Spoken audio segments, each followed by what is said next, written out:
जय जोहार, नमस्कार। दैनिक छत्तीसगढ़ चैनल पर आप सभी का एक बार फिर से बहुत बहुत स्वागत है। छत्तीसगढ़ की रोजाना बड़ी खबरों को देखने के लिए इस चैनल को जरूर सब्सक्राइब कर लीजिए ताकि बिना किसी रुकावट छत्तीसगढ़ की सारी बड़ी खबरें हम आप तक रोजाना पहुंचा सकें।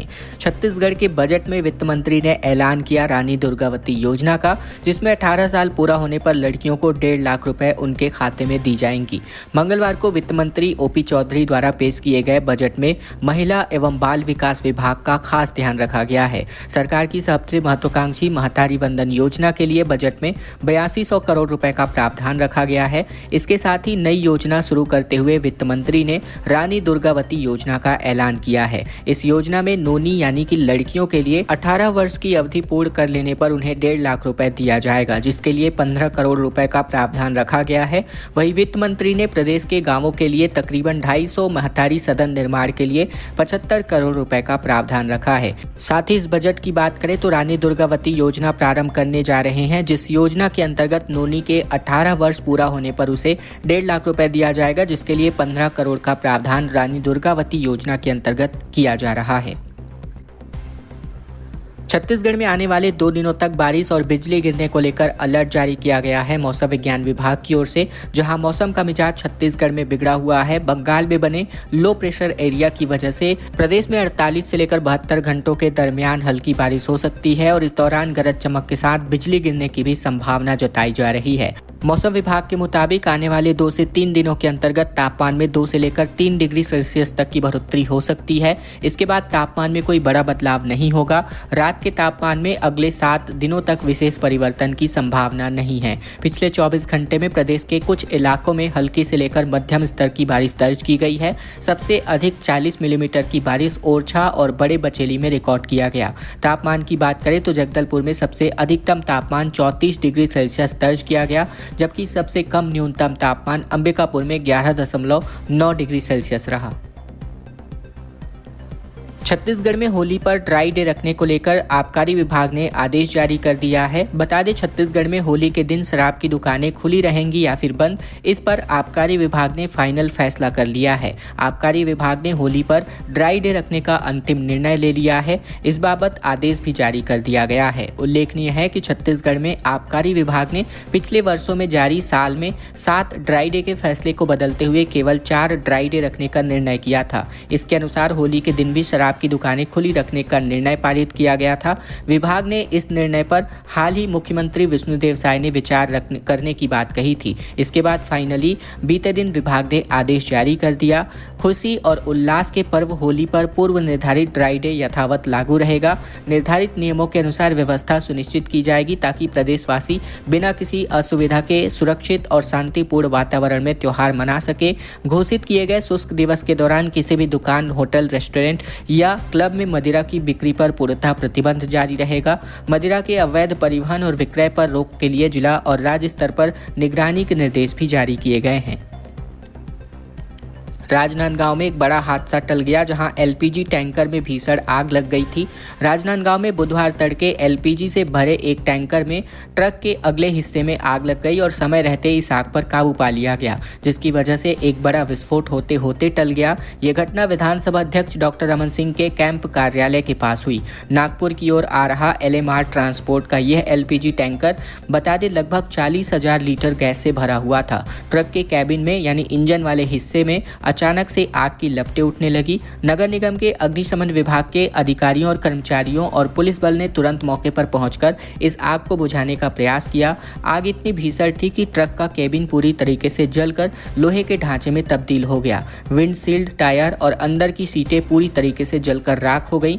आग केवल ट्रक के केबिन तक ही सीमित रही। टैंकर का मुख्य गैस कंटेनर, जिस पर विघ्नेश और एलएमआर के लोगो लगे थे, सुरक्षित रहा।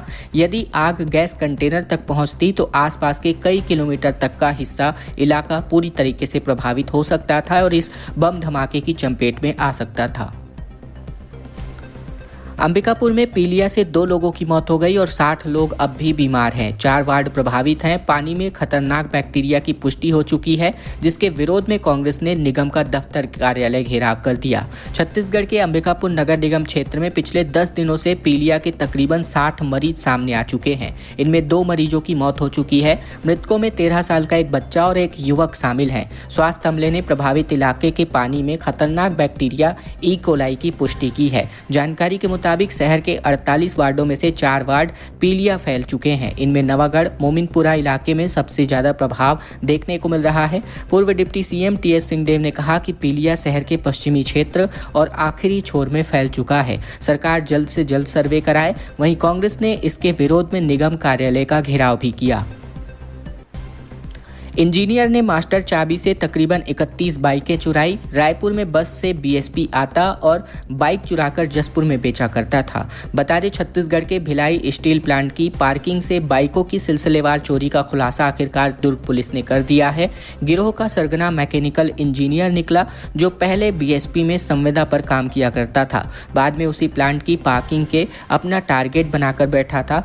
आरोपी रायपुर से बस में बैठकर भिलाई आता, पावर हाउस चौक पर उतरकर पैदल बीएसपी मेन गेट पार्किंग पहुंचता और फिर मास्टर चाबी से खासकर होंडा साइन मॉडल की बाइक को पार कर दिया करता था। जून 2024 से सक्रिय इस गिरोह ने 1 साल में 31 बाइकें चुराई, जिन्हें जसपुर के कुनकुरी में बेचा करता था। 7 नवंबर 2025 की एक वारदात ने पुलिस को एक अहम सुराग दिया। सीसीटीवी फुटेज में आरोपी लंगड़ाते हुए बाइक चोरी करता दिखा। पैर में लोहे की रॉड होने के कारण उसकी चाल अलग थी। यही पहचान आखिरकार गिरफ्तारी की वजह बनी। फुटेज के आधार पर पुलिस ने ट्रैकिंग शुरू की और सरगना तक पहुंच गई। पुलिस ने जसपुर से बाइक जब्त करके 2 सहयोगियों को दबोचा है। इस तरह पुलिस ने मुख्य आरोपी ई पापा राव, मनोज राम और राम सेवक प्रजापति उर्फ रवि को गिरफ्तार किया है। 31 लाख रुपए की कीमत के तकरीबन 31 बाइक भी बरामद हो चुके हैं। इंजेक्शन लगते ही कोमा में चली गई बच्ची और कुछ ही दिनों के अंतर्गत इसकी मौत हो गई। मां बोली कि व्हाट्सएप पर डॉक्टरों ने काउंसलिंग करी और ट्रेनी नर्स ने इलाज किया। छत्तीसगढ़ के कोरबा जिला मेडिकल कॉलेज अस्पताल में तकरीबन 13 महीने की एक बच्ची की इंजेक्शन लगने के बाद मौत हो गई। 20 फरवरी को सर्दी खांसी होने पर शिकायत के आधार पर परिजन बच्ची को अस्पताल लेकर पहुंचे थे। 4 दिनों से वह एडमिट थी। 24 फरवरी को बच्ची ने अपना दम तोड़ दिया। ये पूरा मामला जिला अस्पताल पुलिस चौकी थाना क्षेत्र का बताया जा रहा है। परिजनों का आरोप है कि इंजेक्शन लगने के बाद जब तबीयत ज्यादा बिगड़ी तो कोई डॉक्टर यहां मौजूद नहीं था, जिसके बाद स्टाफ ने व्हाट्सएप के जरिए डॉक्टर से काउंसलिंग कराई और इंजेक्शन भी ट्रेनी डॉक्टर ने ही दिया था, जो मेडिकल कॉलेज की छात्रा हैं। दोषी पर कार्यवाही की मांग को लेकर 25 फरवरी को परिजनों ने अस्पताल में हंगामा किया। वहीं इन आरोपों पर अस्पताल अधीक्षक ने कहा कि बच्ची को निमोनिया था, हम हर तरह की जांच के लिए तैयार हैं। बड़ी खबर रायगढ़ से, जहां पिकअप खाई में गिर गई और इसकी वजह से 25 से 30 ग्रामीण घायल हो गए। बता दें, छत्तीसगढ़ के रायगढ़ जिले में एक पिकअप अनियंत्रित होकर सड़क के किनारे खाई में जा पलटी और इस हादसे में पिकअप में सवार 25 से 30 ग्रामीण घायल हो गए। घायलों में कई के हालात गंभीर बताए जा रहे हैं। सभी घायल सगाई कार्यक्रम में शामिल होकर के घर वापस लौट रहे थे। ये हादसा कापू थाना क्षेत्र के धर्मजयगढ़ मार्ग पर पहाड़ विजय घाट मोड़ के पास हुआ है।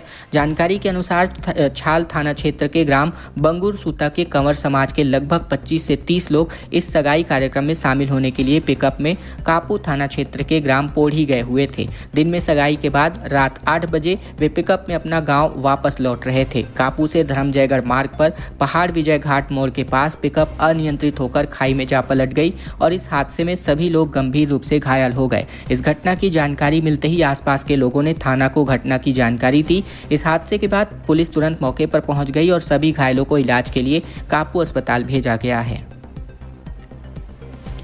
बड़ी खबर, जहां मर्डर केस में फंसाने की धमकी देकर 50,000 रुपए का रिश्वत मांगा गया एसआई रंगे हाथों पकड़ा चुके हैं। छत्तीसगढ़ में एसआई और प्रिंसिपल दोनों अलग अलग मामलों में रिश्वत लेते हुए पकड़ाए हैं। कोरिया जिले के पौड़ी चौकी में पदस्थ एसआई अब्दुल मुनाफ ने मर्डर केस में फंसाने की धमकी देकर एक किसान से 50,000 रुपए की रिश्वत मांगी थी। जब किसान एसआई को 25,000 कैश देने पहुंचा तो एसीबी ने रंगे हाथों पकड़ लिया। ये मामला पौड़ी थाना क्षेत्र का बताया जा रहा है। दूसरा मामला बलौदाबाजार जिले का है, जहां भाटापारा के सरकारी स्कूल के प्रिंसिपल ने एक विकलांग टीचर से विकलांगता भत्ता निकालने के एवज में 15,000 रुपए की डिमांड की थी। नहीं देने पर सैलरी रोक दी गई थी।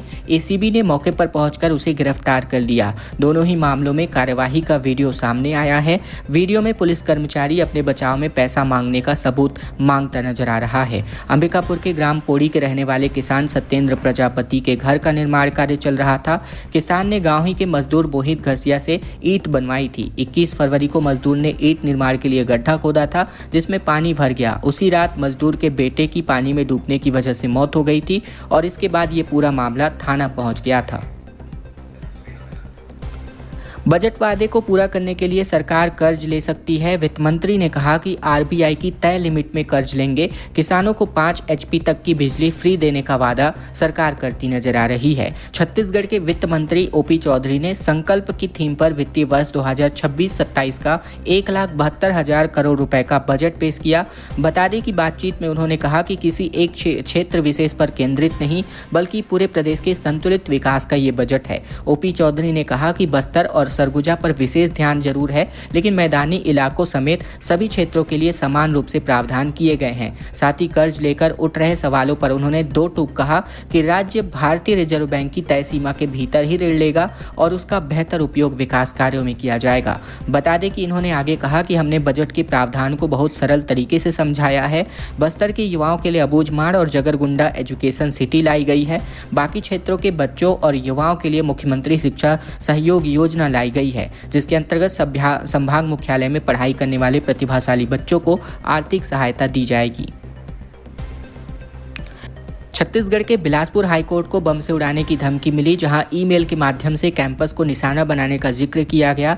बलौदाबाजार जिला कोर्ट को भी ईमेल फर्जी निकला। छत्तीसगढ़ में बिलासपुर हाईकोर्ट और बलौदाबाजार जिला कोर्ट को बम से उड़ाने की धमकी भरा ईमेल मिला है। सुबह इस मैसेज में हाईकोर्ट परिसर को निशाना बनाने की धमकी की बात कही गई थी, जिसके बाद पुलिस तुरंत अलर्ट मोड पर आ गई और सुरक्षा व्यवस्था कड़ी करी गई। सूचना मिलते ही एसएसपी रजनेश सिंह ने खुद टीम के साथ मौके पर पहुंचकर पूरे परिसर को सुरक्षा घेरे में लिया। एंट्री एग्जिट पर सख्ती बढ़ा दी गई। वहीं बलौदाबाजार जिला कोर्ट को साइनाइड गैस और आरडीएक्स का इस्तेमाल कर उड़ाने की बात ईमेल के जरिए कही गई थी। प्रारंभिक जांच में ये ईमेल फर्जी पाया गया। इसके मुताबिक बलौदाबाजार जिला एवं सत्र न्यायालय को बुधवार सुबह 11:01 पर यह संदिग्ध ईमेल पर प्राप्त हुआ। इसमें साइनाइड गैस और आरडीएक्स का इस्तेमाल कर न्यायालय को बम से उड़ाने की, ब्लास्ट करने की धमकी कही गई थी। मेल में 11 बजे तक जजों और अन्य लोगों को न्यायालय से बाहर निकालने की चेतावनी भी लिखी गई थी। बिलासपुर जोन से होकर गुजरने वाली यात्री ट्रेनें प्रभावित हो गई हैं। 27 अप्रैल को 5 जून तक परिचालन प्रभावित रहेगा। दक्षिण पश्चिम रेलवे के हुबली मंडल में ट्रैक रिन्यूअल कार्य के कारण 27 अप्रैल से लेकर 5 जून तक कुछ ट्रेनों का परिचालन प्रभावित रहेगा। इस अवधि में यात्रियों को होने वाली असुविधा के लिए रेल प्रशासन ने खेद व्यक्त किया है। रेलवे प्रशासन संरक्षा और ट्रैक अनुरक्षण कार्य को सर्वोच्च प्राथमिकता दे रहा है और इसी क्रम में हुबली मंडल के कैसल रॉक कुलेघाट रेलवे सेक्शन में लाइन ब्लॉक को लेकर बैलास्ट क्लीनिंग मशीन के माध्यम से ट्रैक अनुरक्षण और रिन्यूअल का कार्य किया जाएगा। आपको बता दें कि इसके पहले भी कई यात्री ट्रेनों का परिचालन इसकी वजह से प्रभावित हुआ है और अब एक बार फिर से भारतीय रेलवे ने लिस्ट जारी करके यात्रियों को होने वाली असुविधा के लिए खेद प्रकट किया है।